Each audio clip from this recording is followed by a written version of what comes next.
Hi అండి. అందరికీ నమస్కారం. Welcome to my channel. ఈ వీడియోలో రాష్ట్ర ప్రభుత్వ ఉద్యోగులకు మరియు పెన్షనర్ల యొక్క నూతన పీఆర్సీ.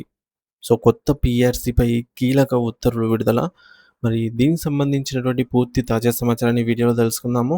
వీడియో అయితే ఎక్కడే గానీ స్కిప్ చేయకుండా ఎండ్ వరకు చూసేయండి. అప్పుడే ఇన్ఫర్మేషన్ పూర్తిగా అర్థమవుతుంది. అలాగే వీడియో చూస్తున్న ప్రతి ఒక్కరు లైక్ చేయండి ఫ్రెండ్స్. ఈ వీడియోని తోటి ఉద్యోగులతో మరియు పెన్షనర్ మిత్రులతో అయితే షేర్ చేయండి. కొత్తగా మన ఛానల్ చూస్తున్న వారైతే తప్పకుండా సబ్స్క్రైబ్ చేసుకోండి. సబ్స్క్రైబ్ చేసుకోవడం వల్ల నేను చేసే ప్రతి ఒక్క వీడియో మీ వరకు రీచ్ అవుతుంది. ఇక ఆలస్యం చేయకుండా వివరాల్లోకైతే వెళ్ళిపోదాము.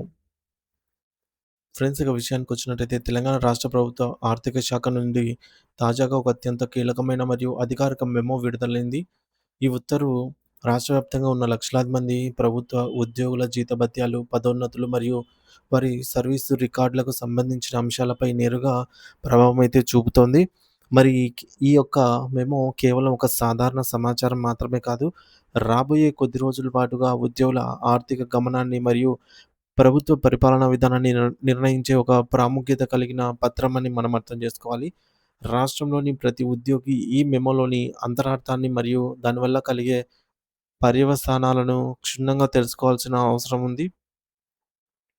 మరి ఈ మెమో యొక్క ప్రధాన మరియు ప్రాథమిక ఉద్దేశ్యం ఏమిటంటే రివైజ్డ్ పే స్కేల్స్ 2020 ప్రకారంగా ఉద్యోగుల వేతన స్థిరీకరణ ప్రక్రియను పూర్తి చేయటానికి నిర్ణయించిన గడువును మరికొంత కాలం పొడిగించడం అన్నమాట. సాధారణంగా ప్రభుత్వ ఉద్యోగుల కొత్త వేతన సవరణ అంటే పీఆర్సీని ప్రకటించినప్పుడు ప్రతి ఉద్యోగి యొక్క అప్పటి వరకు ఉన్న పాత జీతాన్ని కొత్తగా నిర్ణయించిన పే స్కేల్‌లోకి మార్చాల్సి ఉంటుంది.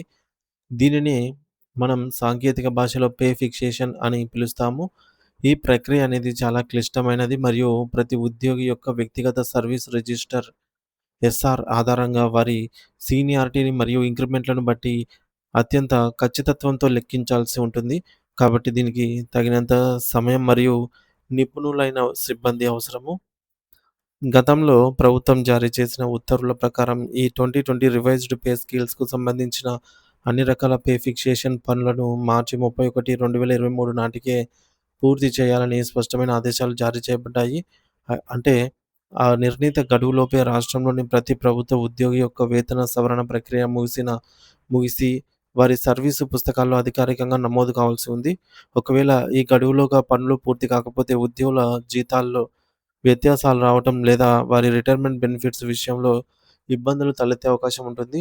అయితే క్షేత్రస్థాయిలో ఉన్న వివిధ రకాల సాంకేతిక సమస్యలు, ట్రెజరీ సాఫ్ట్‌వేర్‌లోని లోపాలు, సిబ్బంది కొరత లేదా ఇతర పరిపాలనాపరమైనటువంటి చిక్కుల వల్ల చాలామంది ఉద్యోగుల పనులు అనుకున్న సమయానికి పూర్తి కాలేదు. మరి దీనివల్ల వేల సంఖ్యలో ఉద్యోగుల జీతాలు సర్దుబాటు ప్రక్రియ మరియు ఇతర ఆర్థిక ప్రయోజనాల లెక్కింపు ఇంకా పెండింగ్‌లోనే ఉండిపోయి ఉద్యోగ వర్గాల్లో కొత్త ఆందోళన కలిగించింది.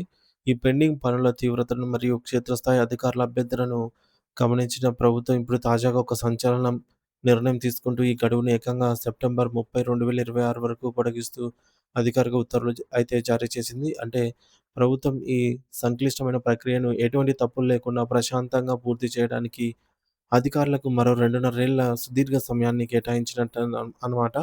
మరి 2023 మార్చిలోనే ముగియాల్సిన ఈ ప్రక్రియను ఏకంగా 2026 సెప్టెంబర్ వరకు పొడిగించడం లేదా అనేది ఉద్యోగ వర్గాల్లో ఒక ఆశ్చర్యకరమైన విషయంగా మారింది.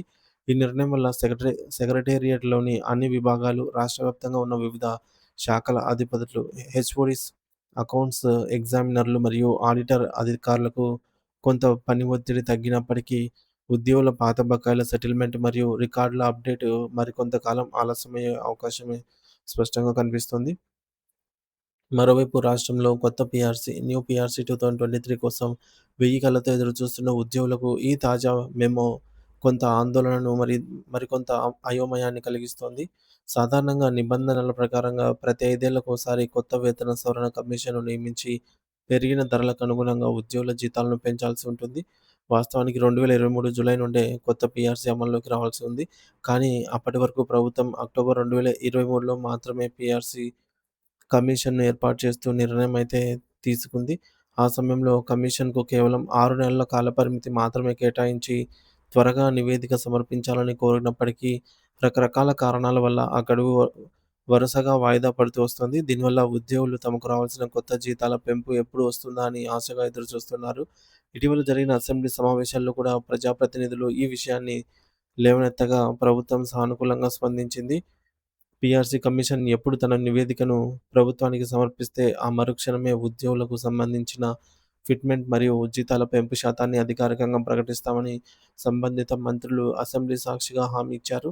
ప్రభుత్వం ఉద్యోగుల పట్ల సానుకూల దృక్పథంతో ఉన్నట్లు కనిపిస్తున్నప్పటికీ, ఇప్పుడు విడుదలైన మెమోలో పాత పే స్కేల్స్ గడువునే 2026 వరకు పొడిగించడం అనేది చర్చనీయాంశంగా మారింది. 2020 నాటి పే స్కేల్స్ ప్రక్రియనే ఇంకా పూర్తి కాలేదని, దానికి 2026 వరకు సమయం ఇచ్చారంటే కొత్త పీఆర్సీ నివేదిక అమలుపై దాని ప్రభావం ఖచ్చితంగా ఉంటుందని ఆర్థిక నిపుణులు మరియు ఉద్యోగ సంఘాల నేతలు భావిస్తున్నారు. మరి ఈ పరిణామాలన్నిటినీ లోతుగా విశ్లేషిస్తే మనకొక స్పష్టమైన చిత్రం కనిపిస్తుంది. ప్రస్తుతానికి ప్రభుత్వం 2026 సెప్టెంబర్ వరకు పాత పీఆర్సీ పనులకే ప్రాధాన్యత ఇచ్చి గడువు పెంచింది కాబట్టి కొత్త పీఆర్సీ నివేదికపై తుది నిర్ణయం రావడానికి మరికొంత సమయం పట్టవచ్చు. ఒకవేళ ప్రభుత్వం వేగంగా స్పందించి 2026 మధ్యలో లేదా ఆఖరిలో కొత్త కమిషన్ నివేదికను స్వీకరించినా, దానిపై వివిధ శాఖల అధికారులతో చర్చలు జరిపి మంత్రివర్గ ఆమోదం పొంది ఫైనల్ జీవో విడుదల చేయడానికి ఖచ్చితంగా 2027 వరకు సమయం పట్టే అవకాశం ఉంది. అంటే తెలంగాణ రాష్ట్ర ప్రభుత్వ ఉద్యోగులు తమ కొత్త వేతనాల పెంపు కోసం లేదా కొత్త పీఆర్సీ వల్ల కలిగే పూర్తి స్థాయి ఆర్థిక ప్రయోజనాల కోసం 2027 సంవత్సరం వరకు వేచి ఉండాల్సిన అగత్యం ఏర్పడేలాగా కనిపిస్తుంది. ఇది మధ్యతరగతి ఉద్యోగులపై ఆర్థికంగా కొంత భారం చూపే అవకాశం ఉన్నప్పటికీ, ప్రభుత్వ నిర్ణయం మరియు తదుపరి ఉత్తర్వుల కోసం వేచి చూడటం తప్ప ప్రస్తుతం మరో మార్గమేమీ కనిపించటం లేదు.